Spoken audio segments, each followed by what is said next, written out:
SNESdrunk.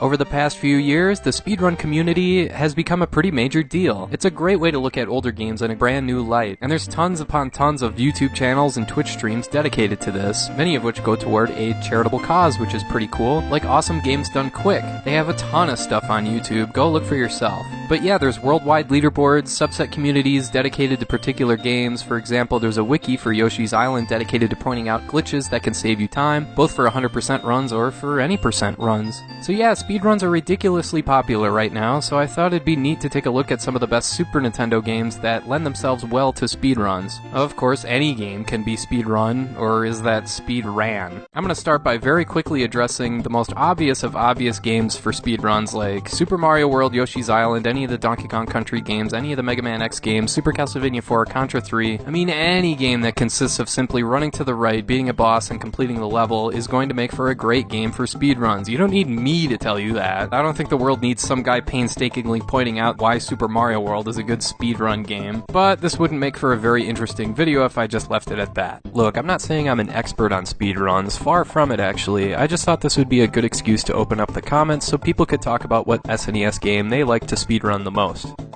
There is one obvious game I wanted to talk about that I think stands above and beyond the rest, and that's Super Metroid. The way the game is structured lends itself really well to speedruns because you can skip particular sections and just seek out certain power-ups, like for one run you can get the speed and jump boosts, or for another you can just get the weapon upgrades, or you can say screw it and go for 100% as fast as you can, or conversely you can say screw it and get as little as possible. That kind of flexible functionality combined with the wide open level design is perfect for this style of play. It's easily the best speedrun game on the Super Nintendo. The only games that I think come close to this kind of open-ended flexibility is stuff like Yoshi's Island and Donkey Kong Country 2, but even then you still have to mess with a world map and all sorts of other stuff that gets in the way.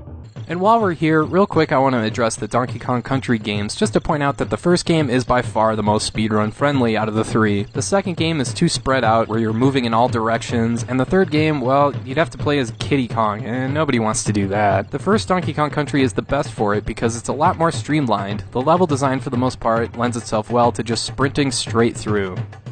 Anyway, I wanted to point out a few slightly less obvious Super Nintendo games that would be good for speedrun purposes. One of the first games that pops up in my mind is Killer Instinct, because the gameplay here is predicated on combos that do a ton of damage, so the natural result of nailing a big damage combo would of course speed up the game. The combos here are what separate this game from other fighting games in this regard. If you're able to nail high-end combinations one right after the other, then you'd be able to cruise right through this game in no time flat. And hey, there's even a practice mode where you can sit here forever and work on mastering that ultra combo. Now, try and stay with me here, but some of the best speedrun games are hinged on gameplay that actually has, you know, a timer right there on the screen. Imagine that! Anyway, Super Punch-Out is another fantastic speedrun game because it rewards you for picking up on the subtle nuances of the timing and accuracy of certain aspects of the boxing action here. There's kind of hidden combos here that you can execute to the point that you can knock out most opponents in like 20 seconds. Crazy stuff. Plus, this game gets extra marks for me for being really hard. If you can beat Super Punch-Out quickly and take out Rick and Nick Bruiser, then you are legit. Sticking with the whole crazy talking point of speedrun games with an actual timer on the screen, there's obviously racing games like Super Mario Kart and F-Zero. As if these games aren't hard enough to win on their toughest difficulty settings, a whole new sense of urgency is added when you consider going for an overall quick time. Another nice thing about these games is that you don't have to do one long run taking hours. You can just Google a leaderboard for a particular race or circuit and just see how you match up.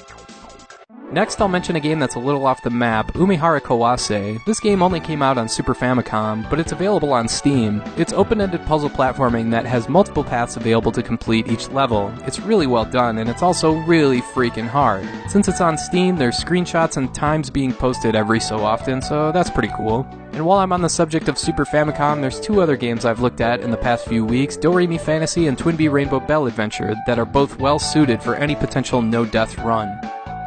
There's also stuff like Chrono Trigger, which you can speedrun in a variety of different ways, or however you want to use the New Game Plus option. You could beat Lavos with just Chrono and the wooden sword. Okay, maybe I couldn't, but you could. I also want to point out a more oddball game, Evo Search for Eden. Progressing in this game is hinged on grinding and evolving your creatures, so being able to beat bosses in a quick time despite having lesser attributes would really be an accomplishment. This game is hard as balls, and counts on you to grind in order to be even somewhat competitive with some of these monsters, so I don't know. Evo would either be kind of a fun speedrun game or a really boring one. I just thought I'd throw it out there. Anyway, that's all for now. Thanks for watching, and have a great rest of your day.